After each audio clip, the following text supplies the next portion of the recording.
Wonten apa mboten?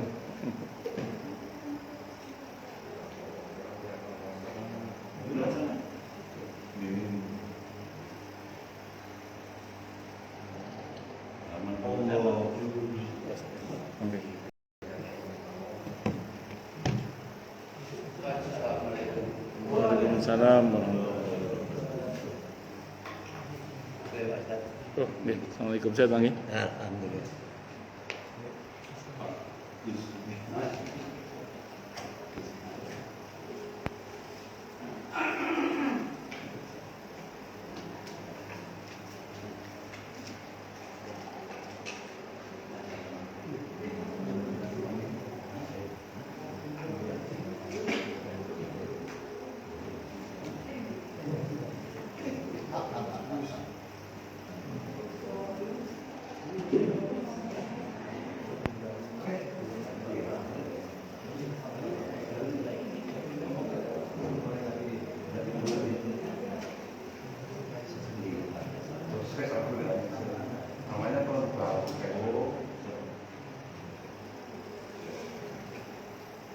Assalamualaikum warahmatullahi wabarakatuh.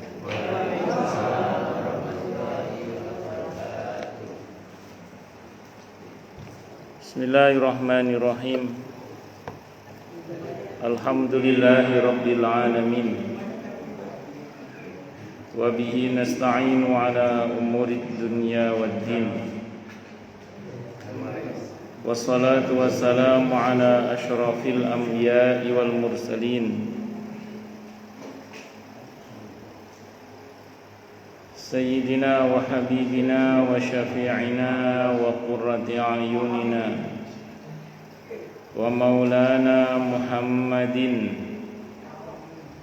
wa ala alihi wa ashabihi wa dzurriyyatihi ajma'in, amma ba'du.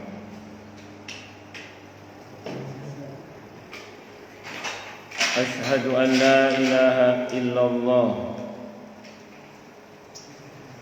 wa asyhadu anna Muhammadar Rasulullah wa ufawwidu amri ilallah innallaha basirum bil ibad. Hasbiyallahu la ilaha illa huwa alaihi tawakkaltu wa huwa rabbul arsyil azim. Qala Allah ta'ala fi kitabihil karim hikayatan an nabiyillahi Musa alaihi salam. Rabbi shrah li sadri wa yassir li amri wahlul 'uqdatam min lisani yafqahu qawli.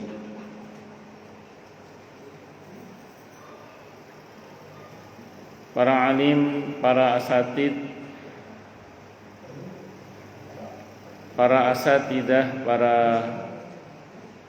bapak dan ibu sekalian, hafizani wa hafizakumullah. Wabil khusus genap pengurus majelis taklim Sabilul Muhtadin, yang semoga pengurusnya dan jamaahnya selalu dalam naungan rahmat, barokah, perlindungan serta bimbingan Allah Subhanahu wa ta'ala. Amin Allahumma amin insyaallah.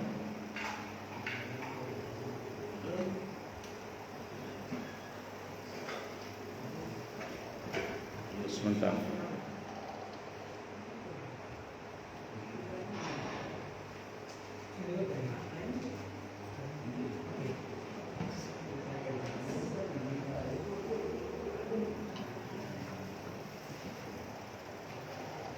Pertama-tama marilah kita haturkan puja dan puji syukur kita kehadirat Allah Subhanahu wa ta'ala dengan berucap Alhamdulillah. Mudah-mudahan dengan hamdalah ini nikmat dari Allah untuk kita ditambah. Karena Allah telah berjanji dalam Al-Quran di surah Ibrahim ayat 7, A'udzubillahi samii'il 'aliim minasyaitonir rajim. Wa idza adzana rabbukum la in syakartum la azidannakum wa la in kafartum inna 'adzabi lasyadid. Jadi kalau kita bersyukur, sungguh nikmat dari Allah untuk kita ditambah. Dan kalau kita kufur, kita diingatkan oleh Allah akan siksanya yang sangat pedih. Ini janji Allah. Dan janji Allah dalam Al-Quran itu la raiba fih, tidak ada keraguan di dalamnya.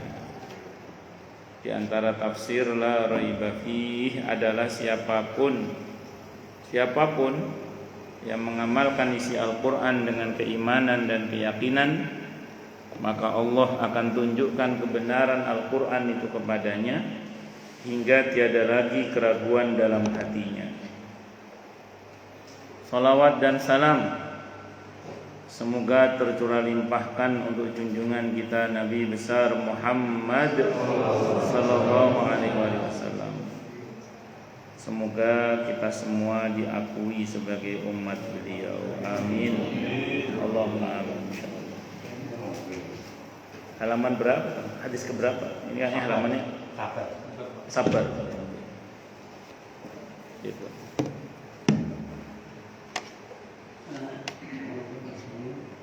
Bismillahirrahmanirrahim. Sabar. Saya izin minum dulu nggih.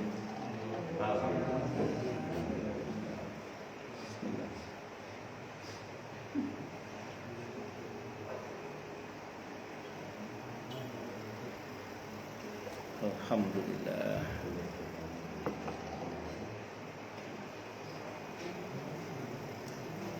Sabar itu bahasa Arabnya sobrun.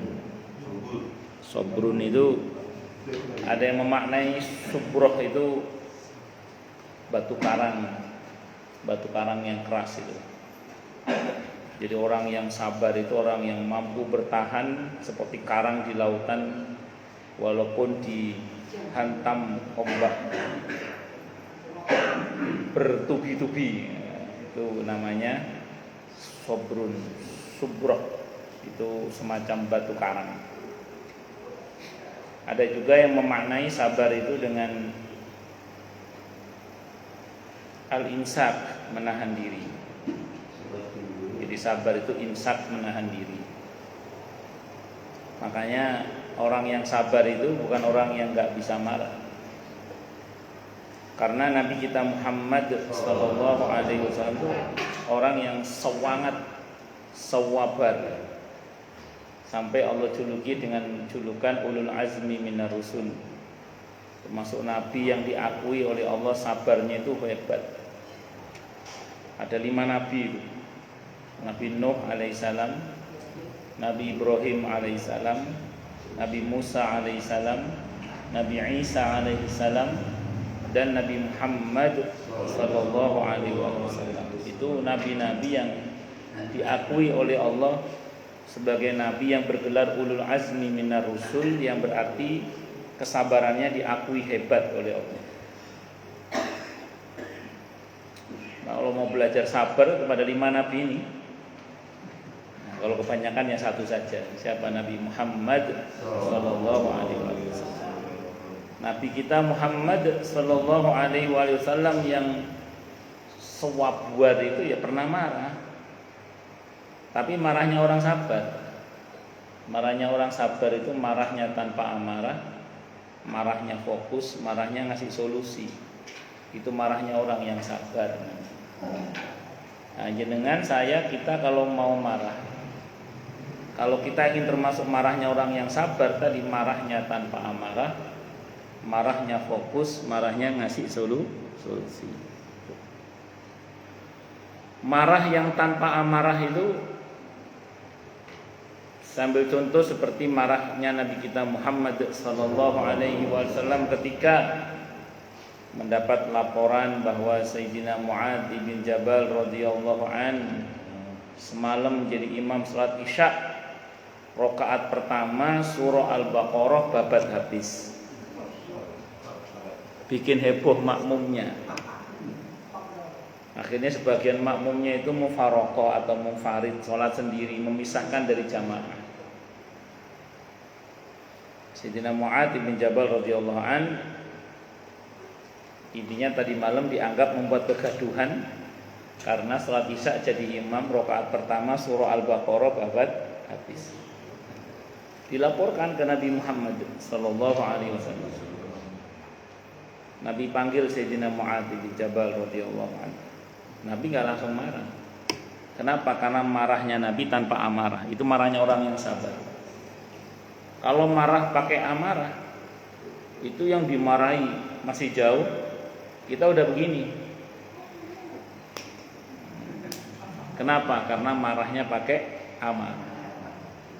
Kalau Nabi enggak, yang marah masih jauh, Nabi nggak langsung marah. Bahkan ketika Sayyidina Mu'adz Ibn Jabal radhiyallahu anhu sampai di depan beliau, Nabi nggak langsung marah juga. Kata Nabi, udnu, sini mendekat, kata Nabi.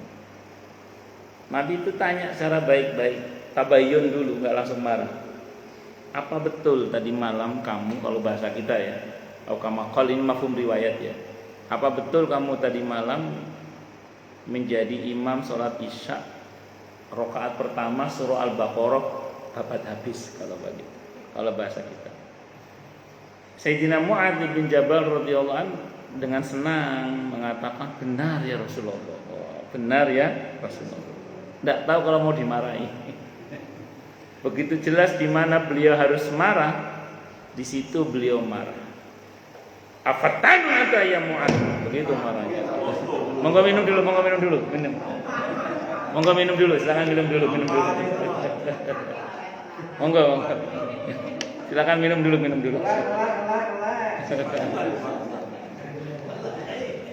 Jadi di mana jelas di mana beliau harus marah, di situ beliau marah. Itu namanya marah tanpa amarah.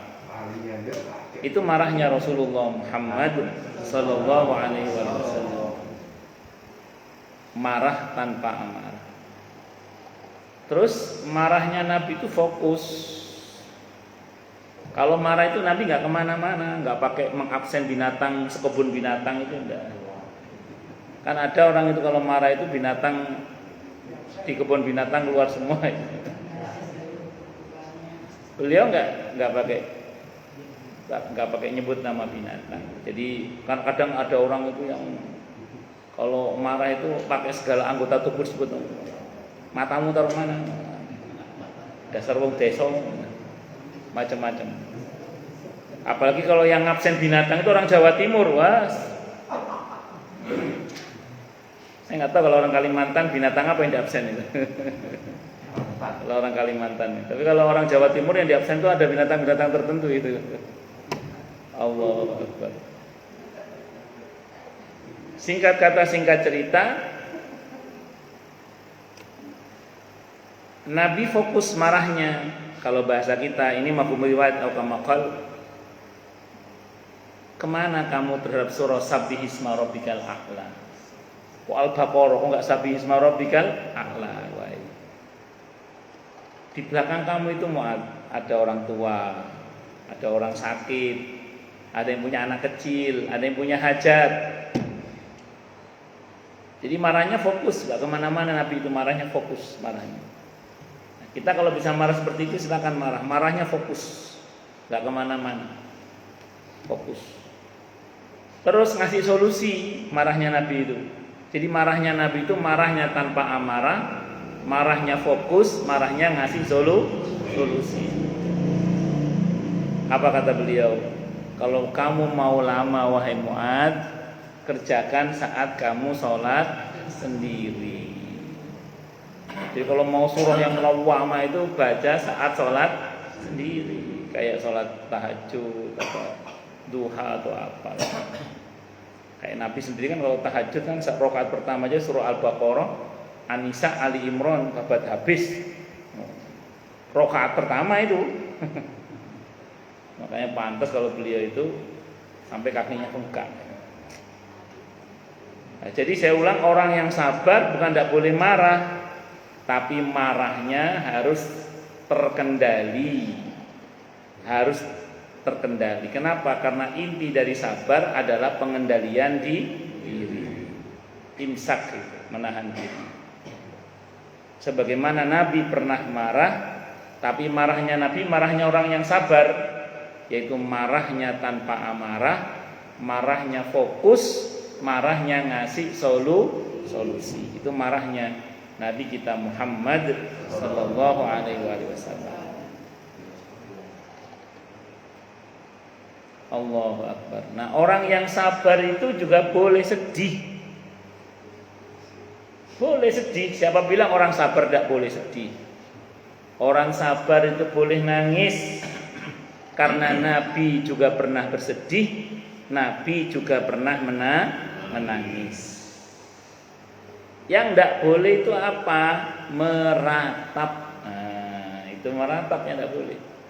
Marah boleh, yang nggak boleh itu marah-marah. Nah, sedih boleh, nangis boleh, yang nggak boleh itu apa? Meratap. Nabi sedih, pernah sedih Nabi. Nangis, Nabi pernah nangis. Sangat sedihnya Nabi, sampai pernah Nabi itu tahun di mana Nabi bersedih itu dikenal dengan Amul Huzni, tahun kesedihan. Karena beliau ditinggal wafat oleh paman tercinta beliau Abu Thalib. Beliau juga ditinggal wafat oleh istri tercinta beliau Siti Khadijah radhiyallahu anha. Beliau sedih. Tahun kesedihan itu sampai dikenal dengan istilah Amul Huzni, tahun kesedihan. Ya, setelah itu Nabi dihibur oleh Allah dengan Isra dan Mi'raj itu. Karena sedih Nabi dihibur oleh Allah dengan Isra dan Mi'raj. Setelah itu kisaran tahun 10 kenabian. Ada yang mengatakan tahun 8 kenabian, ada yang mengatakan 10 kenabian. Itu Nabi kita Muhammad sallallahu alaihi wasallam. Nabi pernah menangis, pernah ketika cucu beliau namanya Umamah radhiyallahu anha wafat di pangkuan beliau. Nabi menangis. Ketika putranya Sayyidina Qasim, Sayyidina Ibrahim radhiyallahu anhuma wafat, Nabi juga menangis. Kata sahabat, ini air mata apa ya Rasulullah? Ini air mata kasih sayang, kata Nabi. Man lam yarham lam yurham. Siapa yang tidak punya rasa kasih sayang, maka dia tidak akan disayang oleh Allah. Irhamu man fil ard yarhamkum man fis sama. Sayang yang di bumi, yang di langit akan menyayangi kalian semua. Nah, makanya salah satu ciri orang kalau dirahmati oleh Allah, di hatinya Allah tanamkan rasa kasih dan sayang kepada sesama serta kelemah lembutan. Sebagaimana Al-Imam An-Nawawi rahimahullah saat menjelaskan firman Allah di surah Ali Imran ayat 159 itu.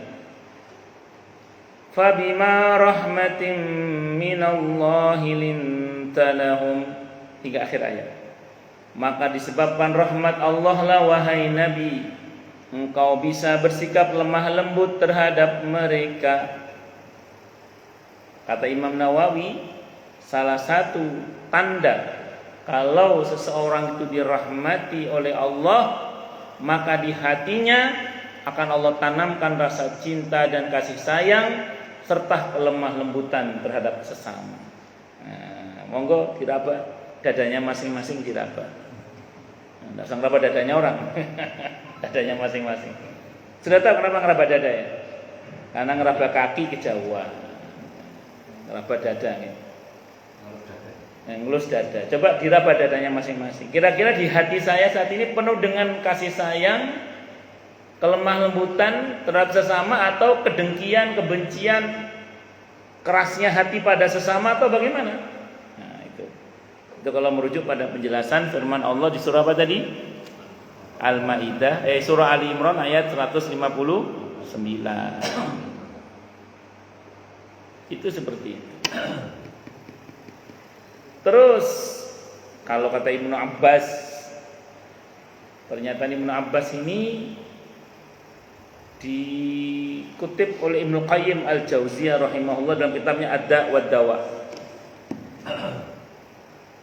Beliau mengatakan salah satu tanda kalau amal ibadah seorang itu diterima oleh Allah adalah Allah tanamkan dalam hati orang itu rasa cinta pada sesama dan dicintai pula oleh sesama. Jadi mencintai sesama dan atau dicintai oleh sesama. Itu ciri amal yang diterima oleh Allah. Orang itu akan dicintai oleh sesama dan juga mencintai sesama. Nah, ini didasarkan kepada firman Allah dalam Al-Quran di surah Maryam. Surah Maryam, surah ke-19 ayat 96. Apa kata Allah? Innal ladzina amanu wa 'amilus solihati sayaj'alu lahumur rahmanu wudda.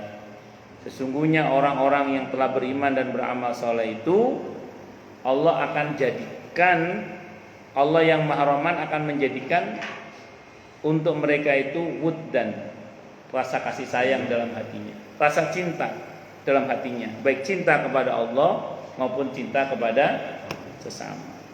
Maka salah satu tanda kalau amal ibadah kita benar, iman kita benar, kalau merujuk dari surah Maryam ayat 96 tadi, di hati kita ini akan Allah tanamkan rasa cinta dan kasih sayang, cinta kepada Allah dan cinta serta kasih sayang kepada sesama. Maka nanti raba dada kita masing-masing.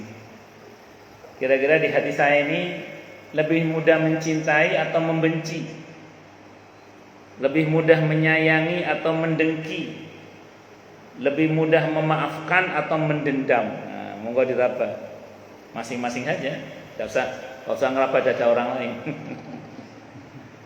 Kalau saat ini hati kita lebih mudah mencintai daripada membenci, lebih mudah menyayangi daripada mendengki, lebih mudah memaafkan daripada mendendam, maka insya Allah semoga kita termasuk yang iman dan amal soleh kita benar dan diterima oleh Allah Subhanahu wa ta'ala. Amin. Allahumma. Ustadz, kan saya manusia biasa, kadang ada juga kan orang-orang yang berbuat ngeselin, nyebelin. Masa tidak boleh benci sama orang seperti itu, Ustadz? Kalau bahasanya Nabi jelas ada di surah, ada dalam kitab Riyadhus Shalihin. Nanti ketemu kita sini, nanti ketemu. Kata Nabi aukamakal, cintailah karena Allah, bencilah karena Allah. Nah, jadi boleh, orang sabar boleh benci juga ternyata. Tapi bencinya harus karena Allah. Sahabat nanya, ya Rasulullah, kalau mencintai karena Allah kami paham. Kalau membenci karena Allah itu gimana? Kata para sahabat. Nabi bersabda, "Aukamakol, bencilah perbuatannya," kata Nabi. Bencilah apa? Perbuatannya. Jadi kalau ada orang tuwablek, ada orang nyebelin, ngeselin, yang kita benci perbuatannya, orangnya tidak kita benci. Orangnya kita doakan semoga dapat hidayah.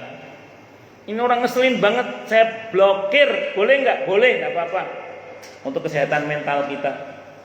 Ini ganggu ini Ustaz, orang ini tak blokir WA-nya, tak blokir Facebook-nya, tak blokir IG-nya, tak blokir Twitter-nya, tak blokir semua Ustaz. Boleh nggak? Boleh. Kenapa? Karena yang kita benci perbuatannya, bukan orangnya. Kalau orangnya mah kita doakan, ini orang nuwakal, saya doakan semoga dapat hidayah dari Allah Subhanahu wa ta'ala. Ustaz, sudah saya maafkan. Saya enggak dendam Ustaz, enggak dendam.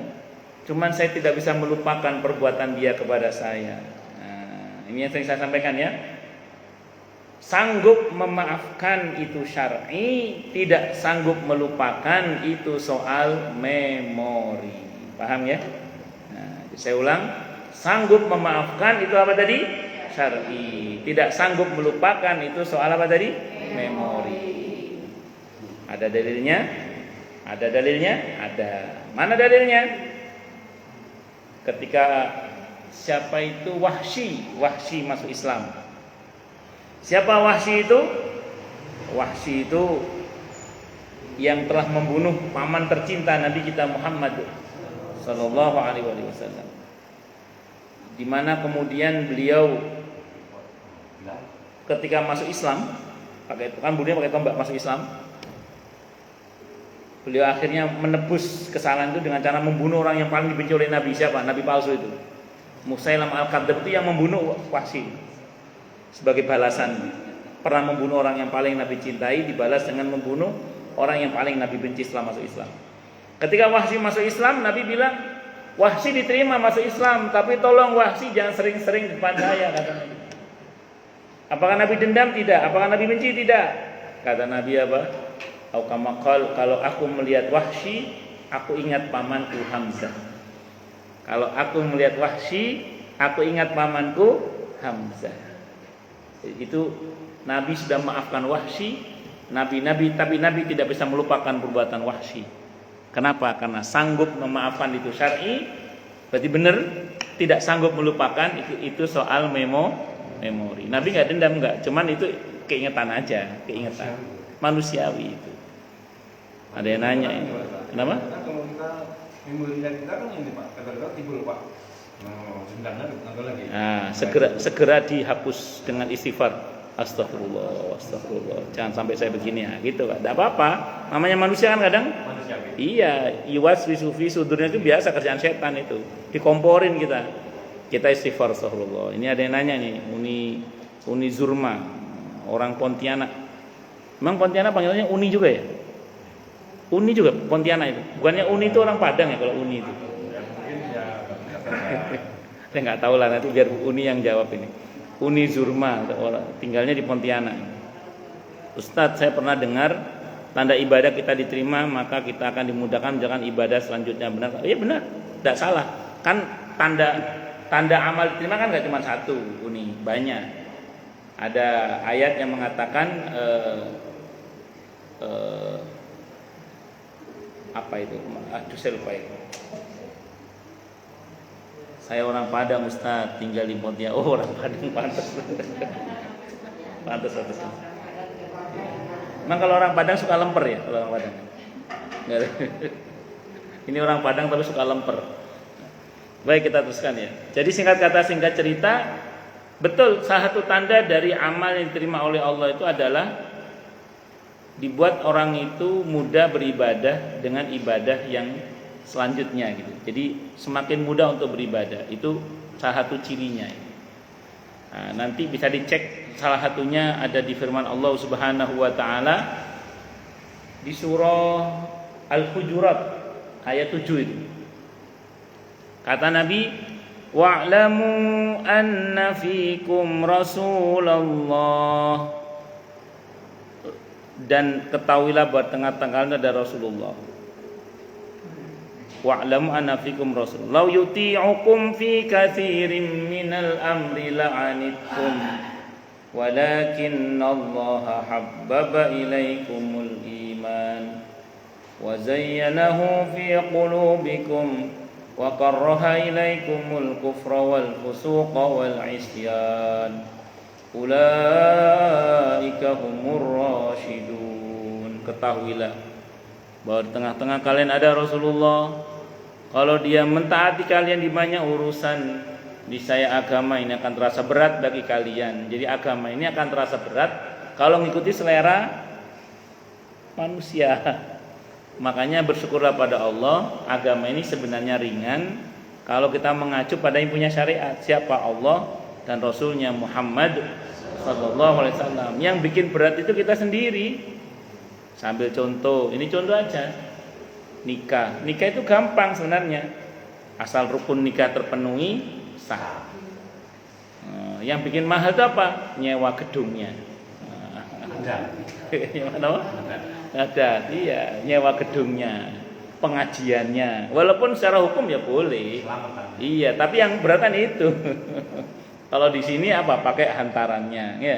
Apa uang belanjanya, apa memenuhi sekamarnya.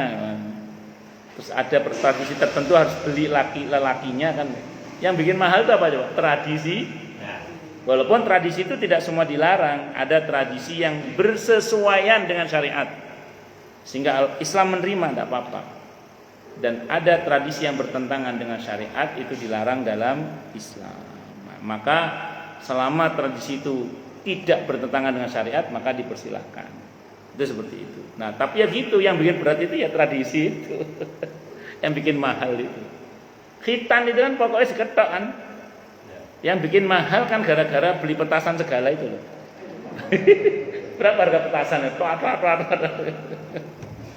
Tanpa petasan ya tidak ada masalah toh. Cuman karena orang sini tradisinya pakai petasan, padahal harganya sampai berapa juta itu? Bisa ratusan atau jutaan petasan itu. Enggak tahu nggih. Enggak pernah beli ya? Iya, saya dengar-dengar katanya mahal itu nggih, ngoten nggih. Dengar-dengar mahal tuh katanya, mahal. Dengar-dengar itu petasan. Allahu Akbar. Pun lanjut, dan masih banyak lagi yang lain-lainnya lah. Sholat itu asal nutup aurat. Cuma kadang orang nggak mau sholat karena dia pikir sholat itu harus pakai mukena, harus pakai sarung, harus. Padahal yang penting nutup aurat. Karena ada orang-orang tertentu karena kerja di bengkel dengan dalih kotor nggak sholat. Padahal sholat dalam keadaan kotor sekalipun tidak apa-apa kalau terpaksa daripada nggak sholat. Karena kotor yang nggak bisa dihilangkan itu dimaafkan. Dan belum tentu kotor itu juga najis kan. Kalaupun najis, kalau susah dihindari, dimaafkan. Dalam perjalanan, safar, kalau kencing di bis kadang ya kocrak-kacrik, di kereta kadang ya tampias, celana kadang ya kupak najis. Sementara waktu sholat udah masuk, harus sholat, dan pakai najis iya tidak apa-apa, sah. Kenapa? Najisnya susah dihindar. Najisnya susah dihindari. Allah Akbar. Paham ya? Nah, itu seperti itu. Al-masyaqqatu tajlibu taisir. Kondisi yang sulit menarik kepada kemudahan. Lanjut. Sampai mana ya? Jadi orang sabar itu boleh sedih, boleh nangis, tapi tidak boleh meratap. Meratap itu intinya satu. Tidak ridho dengan takdir Allah. Itu namanya meratap itu. Jadi orang meratap itu intinya satu, tidak ridho dengan takdir Allah, enggak terima dengan ketetapan Allah itu meratap namanya. Ekspresinya macam-macam, bisa menjambak-jambak rambut, bisa guling-guling, bisa merobek-robek baju, macam-macam, macam-macam. Allahu Akbar. Tapi ada lem biru itu, lempar ganti yang baru. Dilem biru, dilempar ganti HP yang baru. Bisa dipahami ya? Jadi saya ulang, menjadi orang yang sabar itu bukan berarti menjadi malaikat yang tidak boleh marah, nggak boleh sedih, nggak boleh nangis, bukan. Karena Nabi kita Muhammad Sallallahu Alaihi Wasallam yang sabar banget itu, beliau juga pernah marah, tapi tidak pernah marah-marah. Nabi itu pernah marah tapi tidak pernah marah-marah. Anak saya kalau ngecengin ibunya itu, Umi jangan marah-marah, nanti cepat tua. Anak saya kalau ngecengin ibunya kalau lagi pas marah. Marah boleh tapi jangan marah-marah. Yang kedua, boleh sedih, boleh menangis, tapi jangan meratap. Maka kalau kita takziah, ada orang yang menangis, jangan berkata, udah jangan nangis, salah. Yang betul silahkan nangis, tidak apa-apa, tapi jangan meratap ya. Tuh. Saya pernah takziah. Itu si mayit kan mau dibuka wajahnya kan supaya dilihat terakhir dari keluarganya itu. Kata yang mau buka jenazahnya bilang, tolong jangan nangis ya. Dibuka itu, nggak ada yang nangis, tahan semua. Terus akhirnya saya suruh ceramah. Saya bilang, yang mau nangis silakan nangis. Saya bilang gitu. Nangis, tapi jangan meratap. Saya bilang, menangis boleh. Karena di masa Nabi, orang yang meninggal menangis itu tidak dilarang oleh Nabi. Pernah Nabi itu ziarah kubur. Ada seorang ibu menangis di atas kuburan keluarganya. Kata Nabi, ittaqillaha Wasbiri kata Nabi, bertakwalah kamu kepada Allah dan bersabarlah. Nabi cuma nasihati itu aja, tapi Nabi tidak melarang. Kalau itu haram kata para ulama, Nabi pasti melarang. Tapi Nabi tidak melarang. Dan saya ulang tadi, Nabi nangis nggak? Nangis. Nabi sedih nggak? Sedih. Tapi Nabi tidak meratap. Yang Nabi tegur itu kalau nangisnya sudah terjadi laklakoh. Laklakoh itu teriak-teriak itu loh, histeris. Itu yang dikhawatirkan oleh Nabi. Takutnya meratap tadi itu.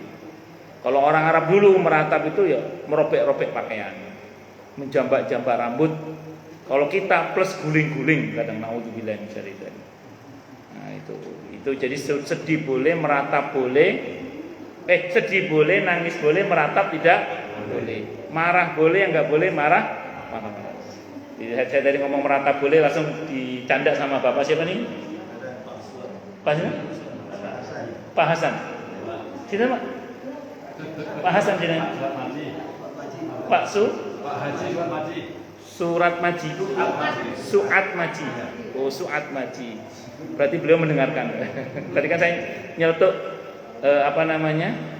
meratap boleh, langsung beliau sambut. Berarti beliau mendengarkan berarti. Saya nggak sengaja ngomong gitu. Matur nuwun Pak, berarti Bapak mendengarkan betul. Berarti ngajinya serius. Alhamdulillah, masya Allah. Semoga barokah ilmu kita semua. Amin. Allahumma amin. Ini baru babnya ini sudah ada nisa ya? Belum. Oh belum. Allah Subhanahu wa taala berfirman di surah Ali Imran ayat 200, ya ayyuhalladzina amanu sabiru wasabiru.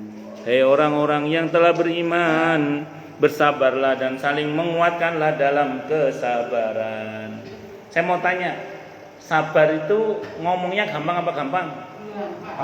Menjalankannya karena sulit itu maka harus saling. Suami istri harus mau saling menguatkan dalam kesabaran. Orang tua dan anak harus mau saling menguatkan dalam kesabaran. Jangan sampai sabar sendiri itu belum tentu kuat.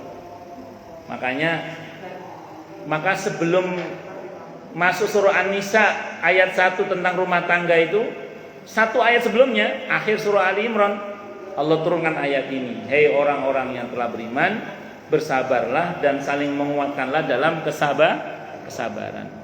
Sabar itu enggak cukup sendiri, harus saling. Antar suami istri harus saling menguatkan dalam kesabaran. Orang tua dan anak harus saling menguatkan dalam kesabaran. Atasan dan bawahan harus saling menguatkan dalam kesabaran. Harus saling menguatkan dalam kesabaran. Jangan sampai tidak saling menguatkan. Itu. Waqala ta'ala, dan Allah Ta'ala berfirman di surah Al-Baqarah ayat 155, وَلَنَبْلُوَنَّكُمْ بِشَيْءٍ مِّنَ الْخَوْفِ وَالْجُوعِ وَنَقْصٍ مِّنَ الْأَمْوَالِ وَالْأَنفُسِ وَالثَّمَرَاتِ وَبَشِّرِ الصَّابِرِينَ. Dan sungguh akan kami berikan cobaan kepadamu dengan sedikit ketakutan, kelaparan, kekurangan harta, jiwa dan buah-buahan. Dan berikanlah berita gembira kepada orang-orang yang sabar. Kalau bahasa sederhananya, orang itu ada naik turunnya. Ada masa jayanya, ada masa jatuhnya. Ada masa berhasilnya, ada masa gagalnya. Ada masa panennya, ada masa gagal panennya. Manusia itu biasa. Nah, ada saat dimana kita dikurangkan oleh Allah. Saat itu Allah mengatakan bersyukurlah, berikanlah gembira bagi siapapun yang mau bersabar. Berikanlah kabar gembira bagi siapapun yang mau bersabar. Sekarang kalau nggak mau sabar, mau ngapain lagi? Misalnya ada orang sakit, nggak terima dengan takdir Allah sakit. Apa terus dengan sakit itu jadi sembuh? Tidak. Apakah gara-gara dia nggak sabar terus jadi sembuh? Kan nggak, mending sabar kan?